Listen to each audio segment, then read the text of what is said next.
Bale arteko ikuspegiaz. Horrengo gonbidatua, Seako hizkuntza proiektuaren koordinatzailea, soziolinguistika divulgatzailea Materra Euskaltzalen topagunearen eskutik, batez ere tailer desberdinen bidez, euskaraz zein frantsesez Ipar Euskal Herrian. Aldudeko Ibarreko Adur Euskara elkartekidea da, eta baita Garabide hizkuntza kooperazio elkartekidea ere.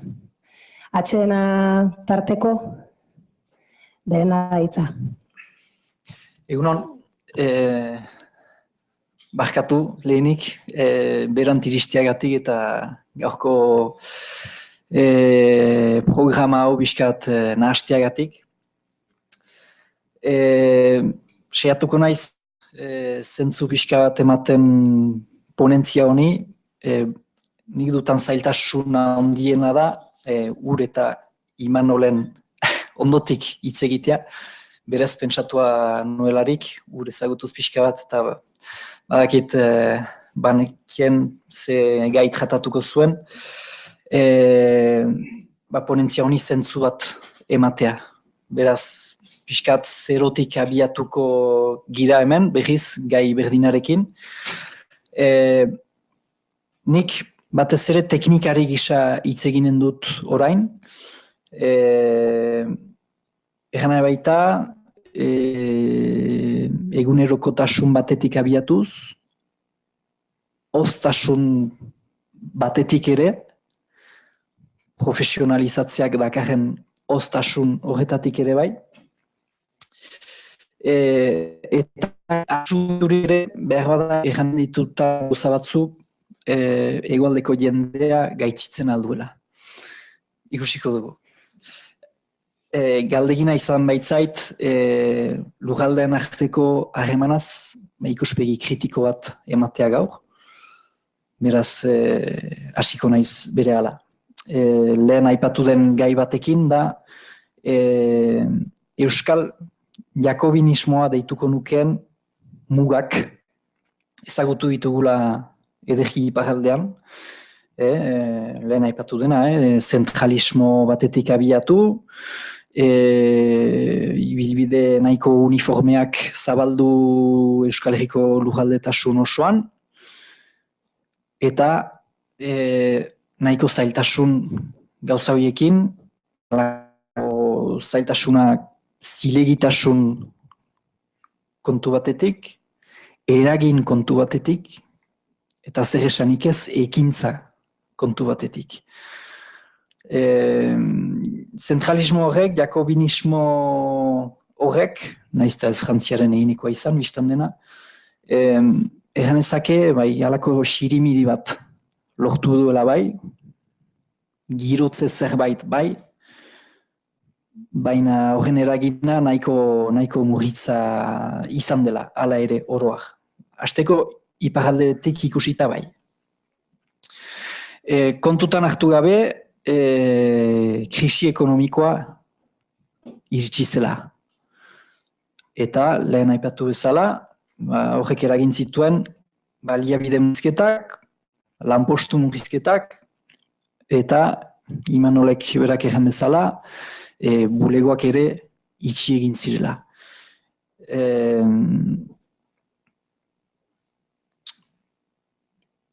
Mintzatuko naiz orain, barnetik bizi izan dudan esperientzia batetik. Bez naiz neor, ni gaindegia eta kritikatzeko eta hori dena, baina aldiz bizi izan dut, euskaraz bizi egitasmoa bera Sehaskan eta ikastolen elkartean. Garaian ere egitasmo nazionala izan zen, Euskal Herri maila osoko egitasmo bat, Euskararen erabilpena sustatzeko ikastetxeetan, hizkuntza proiektuak diseinatzeko Euskararen alde, Euskara oinarritzat hartuz ikastoletan eta ikastolen ekosisteman, hezkuntza komunitate osoan, izan ikasleak, izan irakasleak, baita gurasoak ere bai. Beraz, horren alderdi ona izan zen, helburu berdinak jarri zirela lujalde osoan, lujalde osoko ikastoletan. Eta hori nik uste badela garrantzitsua. Aldiz, hor izan zen akatsa, izan zen prozesu berdina ezagri zela ikastola guztietan. Gena baita, egiko, taula betetze, urrats berdinak eskatu zirela ikastola guztieri. Izan Tolosako ikastolan, ala Soitako ikastolan. Eta hori etzen egeala. Etzen egeala, alde batetik ez baitziren ez baliabide berdinak, ikastola batetik bestera, eta ez eta errealitate soziolinguistiko, dinamiko, ekonomiko, giza baliabide berdinak ere ez ziren. Eta ibilbide horrek nekeak ukan ditu proiektua sustraitzeko. Bai? Euskaraz bizi proiektua sustraitzeko, batez ere iparraldeko ikastoletan. Nekez, nahiko molde asalekoan gelditu da, ez baitira kontutan hartu desberdintasun horiek. Eta hori, biziki importanta da, batez ere zubigintzan ari girelarik, eta nahi dugularik zubi hori sendoa izan da dira. Eta horrek badu eragina preseski zubiaren sendotasunean. Biziki importanta zait sustraitzea eta ez gaizki ulertu, ez nahizari protekzionismo ikuspegi batetik edo provinzialismo batetik edo batere. Bakarrik nahi nuke adibide bat eman, joan den udan, uztailean, izan zen UEUk jakinek elkarlanean eremandako ikastaro bat, udako ikastaro bat, Zizpa gaztetxean. Kultura izan zen hor hizpide, kulturgintza, zertan gaude, norabideak nola finkatu, eta proiektu interesgarriak azpimarratu ziren, aurkeztu ziren, banan-bana. Eta deigarria egin zizaidan, proiektu interesgarrienak beren lujaldean, beren hirian, nola sustraituak ziren. Bidez izan zen Katakrak Iruñan, izan zen Astra Gernikan, izan zen EHZ eta festivala iparraldean. Sustraitze hori zinez importantea izan zen, are gehiago lokalean ongi finkatua denak oiarzun haukan baitezake Euskal Herri mailan. Katakrakek ukan dezake, eskain dezake Euskal Herri mailako oiarzun bat. Euskaldunen komunitateen mailako oiarzun bat ere bai. EHZ-ak ere, Euskal Herriko gazte osoen guztien artean ukan dezake oiarzun berezi bat. Eta hortan, azpimarratu nahi dut gauza bat, da zubigintza aipatzen dugularik, zubien sendotasunak importanta dira, baina ez ditugu antzi behar, zubipuntak. Zubipuntek sendoak izan behar dutela. Ez palima dira sendoak, gertatzen da, zubia desegiten alda. Bai? Eta hortan zait, importantea eta bat egiten dut joan den mai inguruan egin den behetik gorako prozesu horietan. Izan EHZ eta Katakrak eta horiek ere Astra nik uste hola sortu zirela. Nik uste sehaska ere gisa horretako sehaskak ere gisa horretako prozesua ezagutu duela, eta horrek ere egiten duela tokian tokiko erreferente argia dela sehaska. Bai? Eta biziki importanta da sehaska sendo izaitea, ikasua sendo izaiteko Euskal Herri osoan, eta behar bada haratago ere, gero eta gehiago deituak baikara gure esperientziak partekatzera Euskal Herritik baino haratago. Beraz, biziki importanta zait, argiki identifikatuak izatea tokian.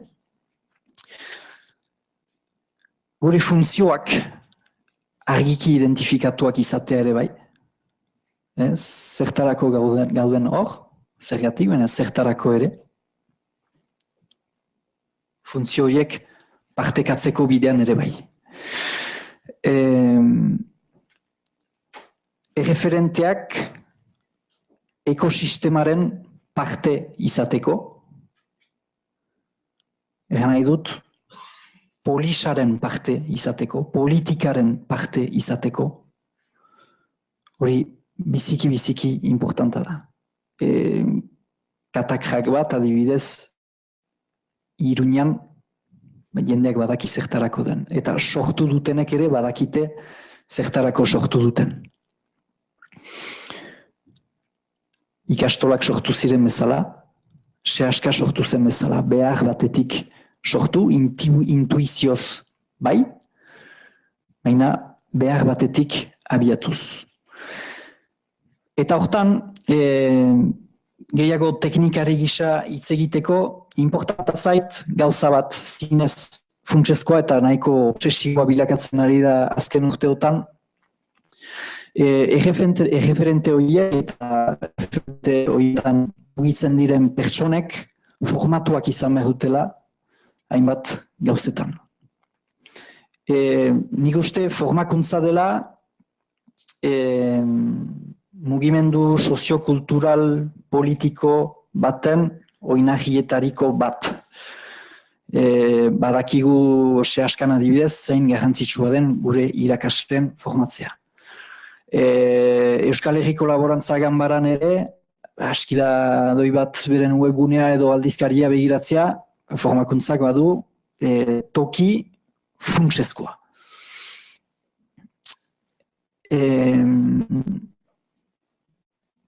Gauza da, Euskalgintzan, iparraldeko Euskalgintzan, azken urteotan badugula joera bat, ni bizka bat kezkatzen hauenak.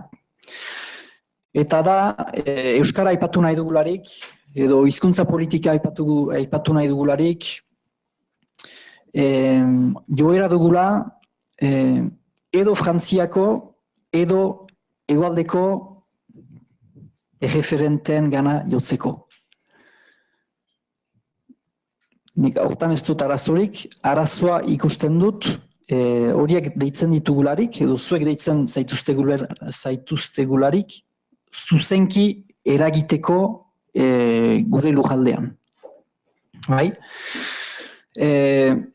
Ezin ukatuzkoa da, adibidez hegoaldean zentratuko naiz, jakintza sakona eta aberasgarria mugitzen duzuela euskara, soziolinguistika, hizkuntza politika mailan, hori ezin ukatuzkoa da.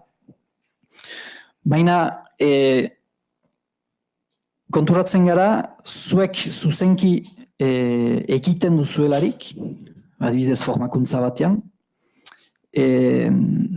beti badela alako zapore gazi gozo bat, alako sentsazio bat, pixka bat hankamotz gelditu dela bai formakuntza, bai horren ondorioak. Eta beraz, eskaintza anitzetan egokitu behar izaten dela. Nahi baldin badu formakuntzaren hildo horrek iraun gure lujaldean.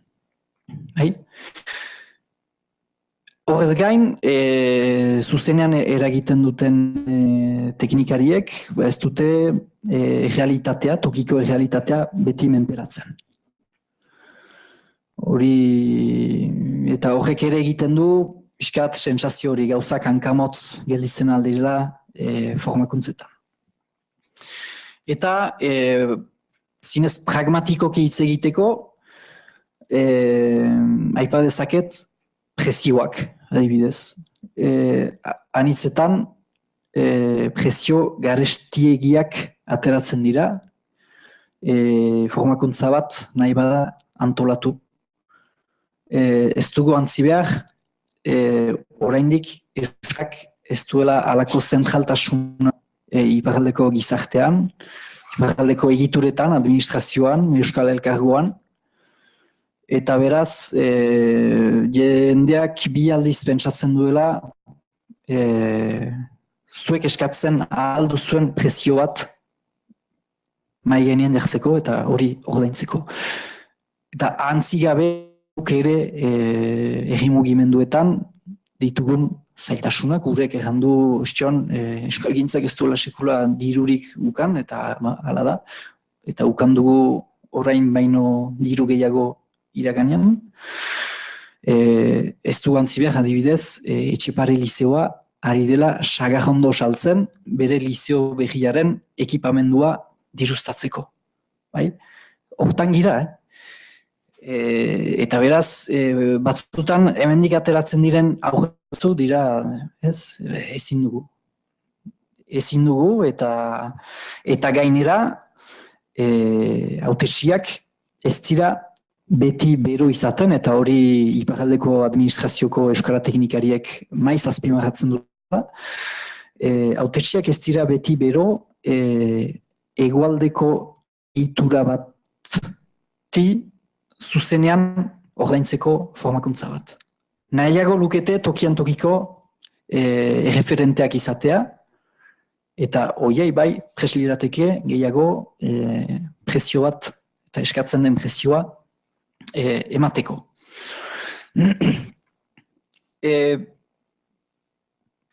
Alde tekniko horiek pixka bat urrunera utziz edo gibelean utziz eta distantzia pixka bat hartuz. Joera horrek eragiten ditu zubi edo eragiten ahal ditu zubi asimetrikoak. Egen nahi baita, ez dugula gure ahaletan sinesten, guk iparraldeko euskalgintzan, iparraldeko teknikariek gai girela jendea formatzeko. Hautetsiak formatzeko, gurasoak formatzeko, izan soziolinguistikan, izan hizkuntza ekologian, izan beste kontuetan elebitasuna nola kudeatzen den ahoz idatziz. Zilegitasun eskasa dugu horrekin, eta beti ekarrazten bali dugu kakotxen artean kanpoko norbait hortan zuzenki eragiteko, beti komplexu, ahultasun, postura hortan egoiten gira. Eta gainera, ez girenez erreferente ahaldunduak bilakatzen, gure hizkuntza politika ez dugu sustraitzen. Xumea izanik ere ez dugu sustraitzen. Eta sustraitu gabe, biziki zaila da gero hortik edatzea. Bai? Euskalgintza deitzen den horretatik edatzea. Beste gizarte eragileen gana iristea. Bai? Odan hor, uste dut importanta dela, eta hori ari gara gero eta gehiago azpimarratzen teknikarion artean, nahi dugula guk formatu. Bai? Guk zuzenki eragiteko. Gu baikara egunero terreno horretan, eta nabardura guziak ezagutzen baititugu. Pertsonak ere bai, eta iraunkortasun bati begira horrek badu bere garrantzia. Bai? Egan nahi dut, importantea da adibidez Seaska edo Euskal Konfederazioko referenteak nor diren argi ukaitea, baina importantea da ere beste maila teknikariak ere zoin diren jakitea eta elkarlan bat bultzatzea horien artean, eta politikariek ere, batez ere Euskal Elkargo bezalako egitura potoloago batean orain, jakin dezaten euskara teknikariak zoin diren, zer den hori zertarako hor diren, eta abar. Bai? Orduan hor, beraz, kasik egina da, guk nahi dugula formatu, hainbat kontuetan, baina hor beste oztopo bat jalgitzen da. Eta da, hegoaldeko atea jo, hegoaldea deitzen den horren atea jo, baina norekin hasiko gara lanean. Ez daukagu batere argi. Eta hor nahi dut azpimarratu, euskalgintzako eragileen artean izan daiteken konkurentzia. Norekin behar dugu hasi lanean, zein da egokiena guretzat. Norengana jo behar dugu guk formatzeko. Euskaltzaindia, Eluia, Remun, Klustera, Kontseilua, Topagunea, Unibertsitateak, UEMA,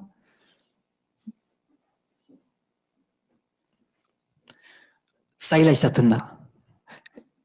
Eta hortako ere dut berriz salto bat eginen aitzineko puntura, da, tokian tokiko erreferenteak eta hoien zoin argitzea zoin den garrantzitsua.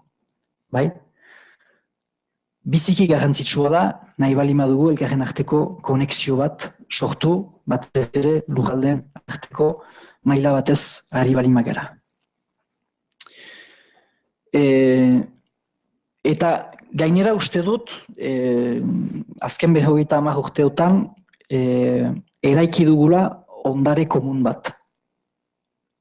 Euskalgintzak baduela bere ondare komuna. Bertsolaritzak duen bezala, bertsolaritzak bazuen eskuartean mendeetako doinutegi bat, metrika bat, tradizio bat, sustraitua zena baserritar munduan, baina jakindu ondare hori egokitzen 21. mendera. Uko egin gabe bere ondareari. Bai? Eta jakindu 21. mendean egokia den eta funtzionatzen duen eta politikan, polisan txertatua den unibertso bat, berezia dena, baina eragiten duena, edatzen, behetik gorako prozesu batean, baina konexioa bermatuz Euskal Herri osoan. Eta hor ere, barnetik aztertuz bertsogintza, ohartzen gara gauza batetaz, da formakuntzak duen garrantzia hor ere. Bertso eskolak biztan dena, baina ez da antzi behar gai emaileak formatzen dituztela, epaileak formatzen dituztela, eta abar, eta abar. Hori ere, bazait garrantzitsua, Jon Sarasoak iztun polisan aipatzen duen jarraidura eta irekiduraren arteko harreman hortan. Bai? Beraz, euskalgintzak uste dut badaukala ondare komun bat, hasi soziolinguistikako teorietatik, eta azken 50 urteetan bizi izan ditugun esperientzietatik ere bai. Eta gainera, ondare hori bildua dago idatziz. Nik ikusten dut Garabideren liburusketan, munduan zehar partekatzen dituen liburuska horietan, badela gure ondare komunaren mamia. Ikusten dut bat aldizkariak ere biltzen duela gure ondare komuna. Unibertsitateetako ikerketek ere elikatzen dute ondare komun hori. Eta uste dut, Garikoitzen liburuak, Euskara irabazteko bidean, liburu horrek ere biltzen duela gure ondare komuna.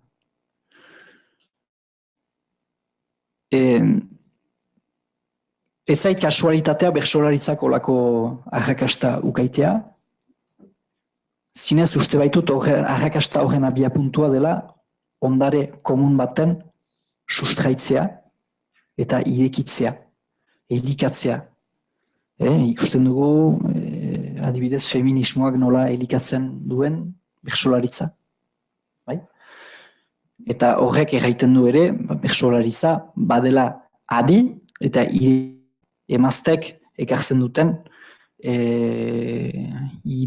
ideia eta asmo berri horien tratatzeari, hartzeari eta berriz edatzeari. Bai? Ez dut uste bertsolaritza mugimendu autista denik. Biziki zabalik den mugimendua dela erganezake. Eta uste dut garaia dela guk gure ondare komun hori sustraitzea. Kontutan hartuz badakigula hainbat gauza. Badakigu, adibidez, D eredua oinarria dela. Badakigu. Badakigu, D eredua oinarria izanik ere, Europako zibilizazioetako, mendebaldeko zibilizazioetako aurrek beren urteko denborako 15% baizik ez dutela pasatzen. Badakigu elebitasuna euskararen alde kudeatzen, ahoz, idatzietan. Badakigu erdaldunen integratzen euskarazko dinamiketan. Badakigu gabeziak nun dauzkagun. Kulturan, isialdian, lan munduan. Badakigu importanta izanen dela funtzio banaketa bat lortzea gizarte zibila, administrazioa eta lan munduaren artean. Zeharka jokatzea. Azkigu ezagutzen ditugun legearen mugak. Badakigu diglosia kontutan hartuko duen hizkuntza politik partekatua eta antolatua izanen dela bidea. Eta hori jakinik importanta zait jendearen gana joatea ondare horrekin. Ondare hori partekatzera, irekitzera. Eta adibide konkretu bat emateko, Euskal Elkargoan, Euskara ez da behar badilin bada gai zentrala, ez da oraingoz erdigunean ikusten, ez da lehentasunetan ikusten, ikusi dugu lehen bilkurak zer eman duen praktikoki. Nik sentitu dut hor ez jakintasun handi bat, hautetxien partetik, hizkuntzak nola kudeatzen diren, eta ez dira hain segur ere hauniz saiatu orain arte. Baina guk badakigu. Guk badakigu eta joan behar dugu hien gana. Joan den irailean gertatu zait formakuntza bat, tailer bat ematea, Miagitzeko hautetxien zati bati, bolondrez zati bati, eta pixka bat nahi nuen ikusi zer zen euskararekiko zuten percepzioa, eta ere nahi nituen hainbat ideia konfrontatu, zinez alderdi politiko guztietako hautetxiak ziren hor, eskuinekoak, ezkerrikoak, erdikoak, denetarik bazen hor, eta nahi nuen konfrontatu, adibidez, euskararen gune hegemonikoen ideia.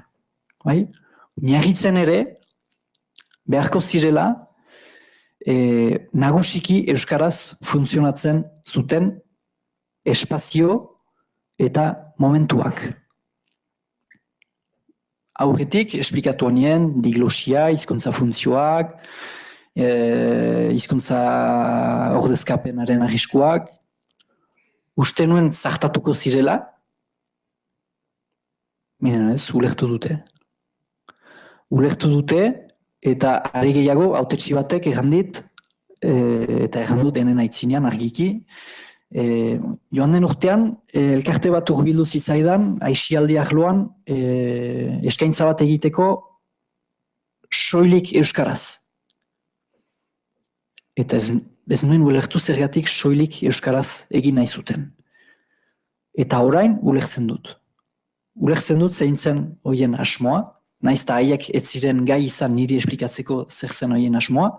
Baina distantzia pixka bat harturik eta hainbat konzeptu ulerturik, orain besoak zabalik hartuko nituzke berriz gazte horiek, euskaraz osoki egin nahi duten aisialdia eskaintza horrekin. Eta bermatuko nituzke niritzen. Beraz, nahi dut ez dugula beldur jukan behar ideia konfrontatzeko. Gure ondare hori konfrontatzeko. Are gehiago uste dut, erreperioak berritugula gizarte zapartatu honetan. Eta hizkuntzen kudeaketak, erreperio aski interesgarriak eskain ditzake, berdintasunaren arloan, kudeaketaren arloan. Eta hori biziki interesgarria zait. Eta hortako ere, uste dut Euskalgintzan bai importanta dela Euskal Konfederazioak daraman presio eta lobbying lana, funtsezkoa da, hori izatea eta horiek hautetsiek, enpreser, ikaritzea importanta da, arlo horretan. Baina, importanta zait, beste batean Euskalgintzak gara dezan zinez formakuntza sail bat. Formakuntza sail bat eta zergatik ez bakarrik administrazioko eta regularki bilduz, nik uste jadanik abia puntu interesgarri bat izan daitekela. Horiekin aipatu funtzio banaketak eta elebitasuna nola kudeatu, ahalduntziaren garrantzia, legeak noraino ere maiten algaituen, horiek baitira kezkak, hautetsiek ere horiek dituzte kezkak, legeak noraino ere maiten algaitu, hori lehen kezka bat da, baina gero aldi berean konfederazioa bezalako gune batek, edo mugimendu batek hori izan behar du erraiteko gu aitzinatu gara legea gabe ere. Beraz, eta posible da ikastolak sortzea eta garatzea legea doi bat saiestuz. Molde prekarioa da, baina balimadago kohesio sozial eta politiko bat horretarako, ahoniz gauza aitzinatzen da. Eta beste adibide bat ezartzeko, errandut, sentitzen zela Euskara ez zela oraingoz zentrala Euskal Elkargoan, baina uste dut, haunitz aipatzen dela mugaz gaindiko harremanak. Jadanik, hainbat hautetsi entzun dira, eta ez abertzaleak bakarrik, besteak ere, importanta izanen zela mugaz gaindiko harreman horietan lehentasuna ematea. Horrek nahi ala ez unkituko du Euskararena. Naizta ez dutan uste, hildo horretatik doazen hautetsiak uste dut, gehiago ekonomia, turismo aldetik ikusten dituztela interesak mugaz gaindiko harreman horietan. Baina guk ere hori izan beharko dugu. Eta Euskalgintzak hori izan beharko du, industria, ekonomiko, turismo mundu horretan. Hori balimada hautetsien interesa, egan beharko dugu, guk hor presente izan beharko dugu, eta baliatu beharko dugu aukera horretaz, Euskararena ere xertatzeko. Bai? Ez da gitzen bademora 5 minutu? Bai. Eta hortaz, biziki garrantzitsua zait, beraz, Urek eta Imanolek azpimarratu dute, antolatzea. Bakarrik ondare komun horren partekatzeko eta edatzeko. Biziki gustatzen zait software libreen filosofia. Jakin dute aldi berean eraikitzen, programak eraikitzen, baliagarritasun handiko programak eraikitzen eta edatzen ere bai. Eta beraz, erganezake antolatzeak izanen dituela bi espazio importanta eneiduriko. Bata da fisikoa eta bestea gehiago virtuala. Ezin baitugu ukatu sareak eta internetek eskaintzen ahaldizkigun baliabideak funtsezkoak izanen direla. Gero, behar bada, oraindik beharko dugu ikasi, hobeki kudeatzen zer den gure bilkura fisikoen funtzioa eta zer den gure bilgune virtual horien funtzioa. Kusten dut lehentasunez fisikoki biltzeak dituen erronkak dela formatzea, eztabaidatzea, erabaki hortzea, beharrak ere azaleratzea. Eta virtualki baliatu ondare komun horren alde datu baseak osatzeko, segitzeko datu baseen osatzen. Datu base horren ondare horren saretzea, divulgatzea, edatzea, partekatzea, biziki importanta litzatekeela. Ahantzi gabe bizipenak, garabidek eskaintzen dituen bizipen horiek biziki importantak dira. Joatea erakunde honen bisitatzera, bestearen bisitatzera, esperientzia partekatze horiek importantak dira bizitzea gauza horiek. Eta beraz, erran ezake antolaketa horrek, beraz, bi hanka horiek ukaitea importanta dela.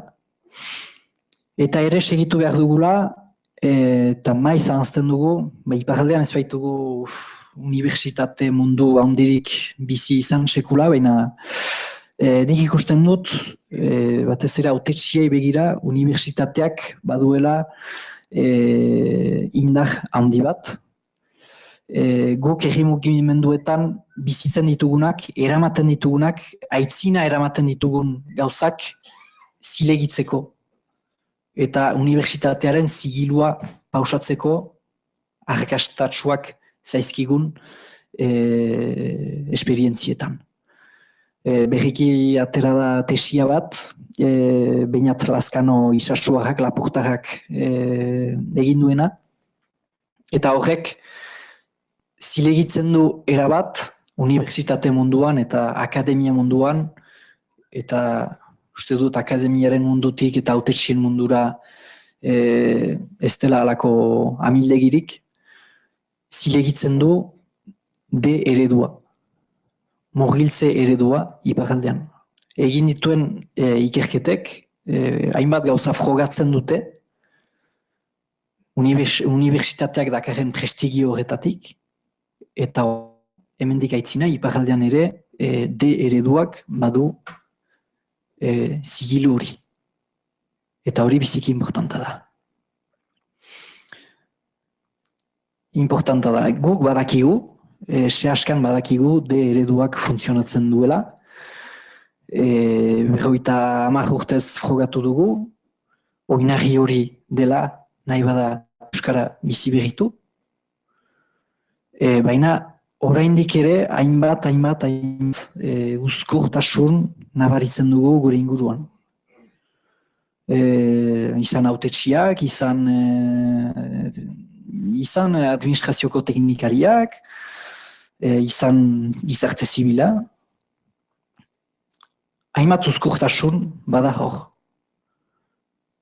Eta unibertsitateak nire ustez badu hor jol bat, eta aldean guk ez dugu denborarik, ez dugu baliabiderik gure esperientzia kanpoari begira baitez bada zilegitzeko, baina unibertsitateak badu kanpoko begirada bat ekartzeko guk egiten dugunari, ikerketen bidez eta abar, eta badu mundu akademiko eta prestigiodun horretan guk eramaten dugun lana baimentzeko bezala. Eta beraz, hori, ikusten dut, lujaldetasun hageman horiek merutela aldi berean kasu egin sustraitzeari, tokian tokiko referenteak ukaiteari, baina ondare komun bat ukaiteari, helburu berdinak berritugu, baina ez baita ezpada prozesu berdinak. Eta konexioak meritugu gure artean, alde batetik gu hobeki antolatzeko, gu edatzeko, eta konexioak unibertsitatearekin zilegitasun erabatekoa bermatzeko gizarte honetan. Mil esker.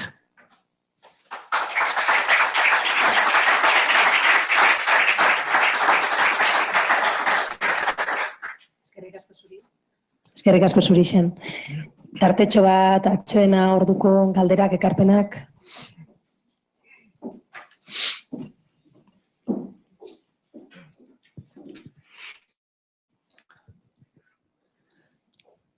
Kaixo esan.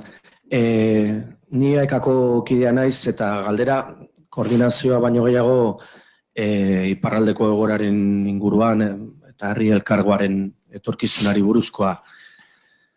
Gure kasuan, ez dakit zehazkaren kasuan ez dut oso ondo ezagutzen, baina gure kasuan lehenengo momentutik herri elkargo bakarraren egitasmoa mahaigaina jarri zenetik, behintzata ekan, beste egoalden beste momentu batzuetan egin ez duguna, baina hor lurralde garapenari begirako apostua bat zegoela, zalantza ikusten genuen egoki hori bultzatu behar zela eta lehenengo momentutik ekak horrela ikusi du eta nik esango nuke inkluso herri egin ziren karabana horietan, ziren karabanatan ere aikideek parte hartu zutela eta gaur da eguna non ja berez, etorkizunak esango digu zer gertatuko den, baina osatu egin da. Eta zuk aipatu duzu lehen, duzuen arazoetako bat dela, hain zuzen ere, teknikariak edo inkluso euskalgintzaren kideok, zilegitasunarena, ahalduntzarena, gaitasun duzuen eta gaitasun duzuen gizartearen aurrean edo formakuntzari begira edo proposamenak egiteko. Nola ikusten duzu, hau da, irten zitekeen kontrakoa, gerta zitekeen esateratzea herri elkargoa, eta nik esango nuke euskalgintzak herri elkargoaren aldeko apostua egin duela. Nola ikusten duzu, ze zilegaitasun du oraintze euskalgintzak hautetxe hoiei eta hortze aukeratuak izan diren hoiei esateko, aizue, apostua egin dugu, arriskatuz ere, konten aurrean jarrita euskararen balioa eta euskarak izan behar duelako herri elkargoaren zutabetako bat. Etorkizunari begirat, ze jokaira izan beharko genuke, ze zilegaitasun, ze exigentzia maila izan dezakegu euskara izateko hor zentralidadea eta tronkala eta bar. Alde batetik, uste dut importanta izan dela euskalgintzak egin duen euskal elkargoaren alde, hori oinarri garrantzitsutzat hartuz geroari begira.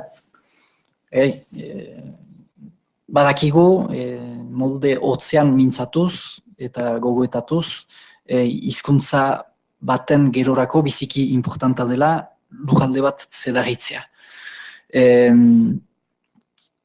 Eta horren alde egitea biziki importanta izan da. Baina are importantagoa izan da ez bea egoitea, eta hori AEK-aren kasua azpimarratuko dut, Euskal Elkargo horren bea egoitea, urrats berriak edo eginen zirelakoan etorkizunean. Egan nahi dut, funtsezkoa izan dela, AEK-ak ereman duen xede egitasmoa. Egan nahi baita, administrazioko langile hautetsiak euskarari buruz hurbiltzea, euskarazko oinarri batzuk eskaintzea, eta batzuentzat euskarazko formakuntza sendo bat eskatzea, adibidez, ageran ziren langilei udaletxeetan, eta bar. Uste dut horrek abantaila handiak eskaini dizkiola AEK-ari geroari begira. Gaina baita, erein duela hazi bat hor, biziki praktikoa, konkretua, eta aldi berean konfiantza bermatzen duena administrazio eta AEK-aren artean. Nik ikusi izan ditut xede taldeetako batzuk, ikastaro intentsibo bat egina zuten 6 hilabetez, euskaraz bezakiten, 6 hilabeteko formakuntzaren buruan, euskaraz dena ulertzen zuten, mintzatzen ziren, eta hori hautetsiek ikusiko dute. Eta bermea emaitza horretan ere dago. Eta gero da, hortik konfiantza harreman bat sortzea, elkarlanerako harreman bat sortzea, eta hor funtsezkoa da Euskal Elkargoko teknikariek ukan dezaketen funtzioa. Gene baita, gero eta gehiago beharko dituztela, naizta mementoan molde bolondresean gelditu, baina alare, bada zerbait, gero eta administrazioko langile gehiago formatzea, Euskara ikas dezaten. Beraz, uste dut oinahi bat biziki importanta planteatu duela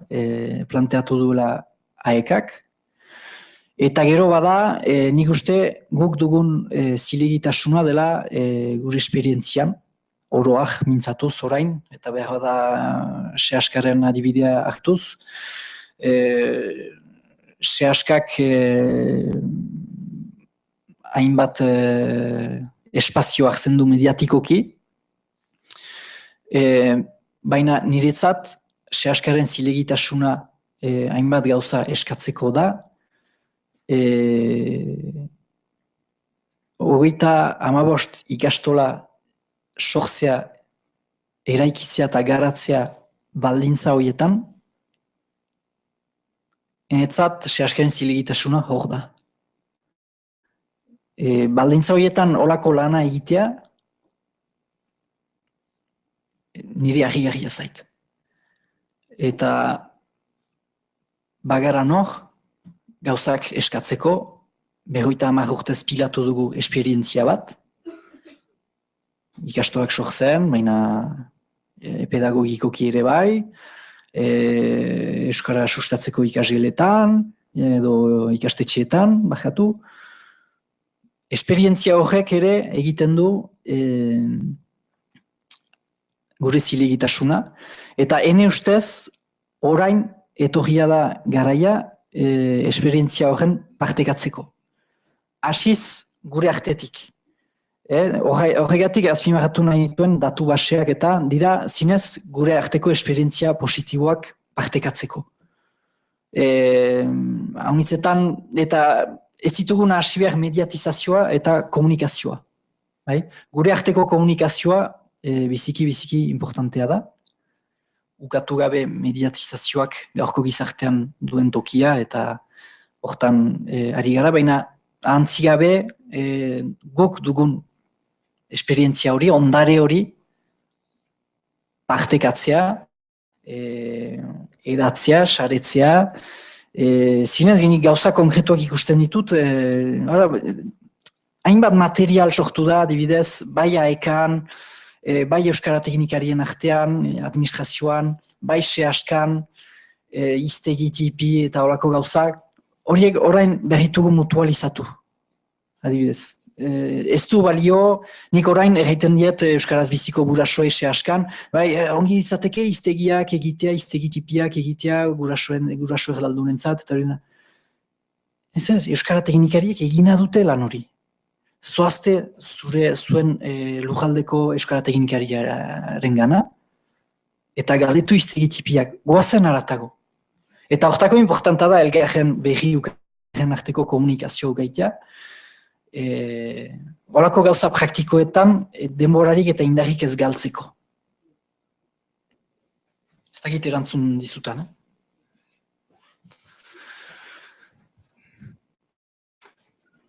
Beste galderarik ez badago atxeneako tartea. Bai. 12:10 puntual.